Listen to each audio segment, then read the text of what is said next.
ভোটের আগে চোট, এটাই নাকি মমতা বন্দ্যোপাধ্যায়ের রেসিপি। তীব্র কটাক্ষ করলেন দিলীপ ঘোষ। বর্ধমান দুর্গাপুরের বিজেপি প্রার্থীর খোঁচা, ভোট এলে হাতে পায়ে চোট, হাত পা ভাঙে, মাথা ফাটবে, কোথাও না কোথাও চোট লাগবে। সংবাদ মাধ্যমের সামনে সোজাসুজি প্রশ্ন করে বসেন দিলীপ ঘোষ, মাথার স্টিকারটা কবে খুলবেন, ভোটের আগে না ভোটের পরে? আর এই নিয়েই কিন্তু রীতিমতন চাপানুতর তৈরি হয়ে গিয়েছে। গত 14ই মার্চ বৃহস্পতিবার নিজের বাড়ির মধ্যে পড়ে কপাল ফেটে রক্তাক্ত হয়েছিলেন মমতা বন্দ্যোপাধ্যায়। সেই খবর সামনে আসতেই গোটা রাজ্য জুড়ে শোরগোল পড়ে যায় রাজনৈতিক মহলে। আহত মুখ্যমন্ত্রীকে এসএসকেএমে দেখতে তড়িঘড়ি হাসপাতালেও নিয়ে যাওয়া হয়। শুরু হয় চিকিৎসা। তার কপালে নাকে স্টিচ পড়ে। ষড়যন্ত্রের তত্ত্ব উঠে আসে। আর এরপর কিন্তু বারবার যেটা আমরা দেখেছি যে বিরোধীদের তরফ থেকে বিভিন্ন রকমের তোপ দাগা হয়। এবার দিলীপ ঘোষ এই বিষয়টা নিয়ে তোপ দাগছেন। তিনি বলছেন যে ভোটের আগে চোট, এটাই নাকি মমতা বন্দ্যোপাধ্যায়ের রেসিপি। তীব্র কটাক্ষ করলেন দিলীপ ঘোষ।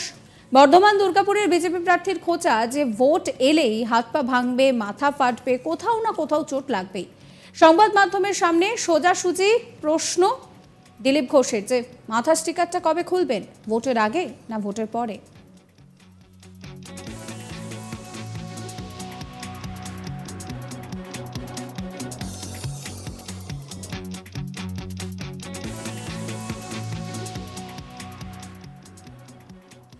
কি বলছেন দিলীপ ঘোষ, শোনাবো আপনাদের।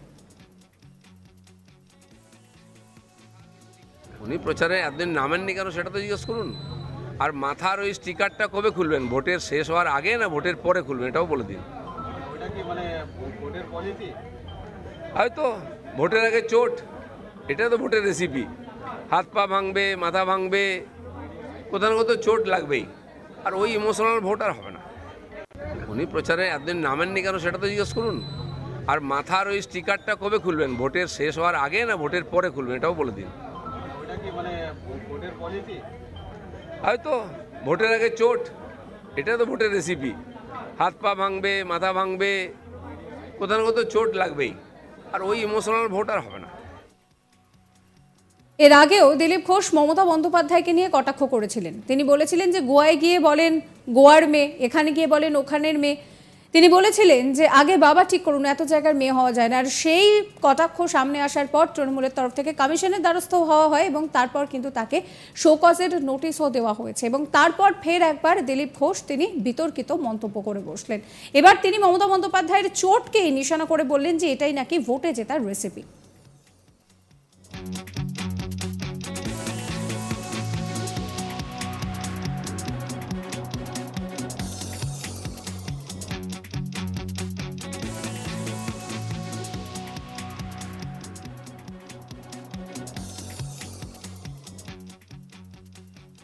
গত 14ই মার্চ বৃহস্পতিবার বাড়ির মধ্যে পড়ে গিয়ে কপাল ফেটে রক্তাক্ত হন মমতা বন্দ্যোপাধ্যায়। সেই খবর সামনে আসতেই গোটা রাজ্য জুড়ে শোরগোল পড়ে যায় রাজনৈতিক মহলে।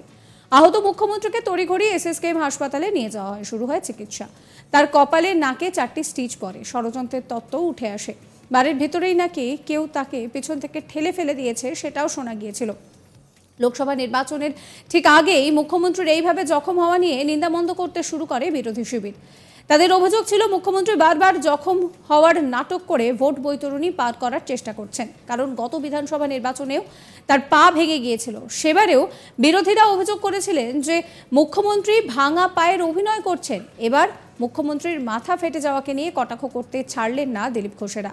উল্লেখ্য, 31শে মার্চ সকালে বর্ধমান দুর্গাপুর লোকসভা কেন্দ্রে প্রচারে বেরিয়ে দিলীপ ঘোষ যখন সংবাদ মাধ্যমের সামনে এমন মন্তব্য করেছেন, সেদিনই দুপুরে নদিয়ায় প্রচারে যান মমতা বন্দ্যোপাধ্যায়। কাকতালীয়ভাবে সেখানে প্রচার মঞ্চে মুখ্যমন্ত্রীর মাথার আর ব্যান্ডেজ কিন্তু দেখতে পাওয়া যায়নি।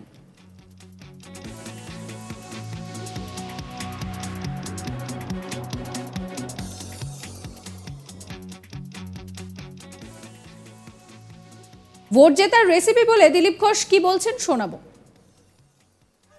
উনি প্রচারে এতদিন নামেননি কেন সেটা তো জিজ্ঞেস করুন। আর মাথার ওই স্টিকারটা কবে খুলবেন, ভোটের শেষ হওয়ার আগে না ভোটের পরে খুলবেন, এটাও বলে দিন। ওটা কি মানে ভোটের পলিসি? হয়তো ভোটের আগে চোট, এটা তো ভোটের রেসিপি। হাত পা ভাঙবে, মাথা ভাঙবে, কোথাও না কোথাও চোট লাগবেই। আর ওই ইমোশনাল ভোট আর সাবস্ক্রাইব করবেন আজ তাক বাংলার ইউটিউব চ্যানেলকে, ফলো করবেন হোয়াটসঅ্যাপ চ্যানেলও।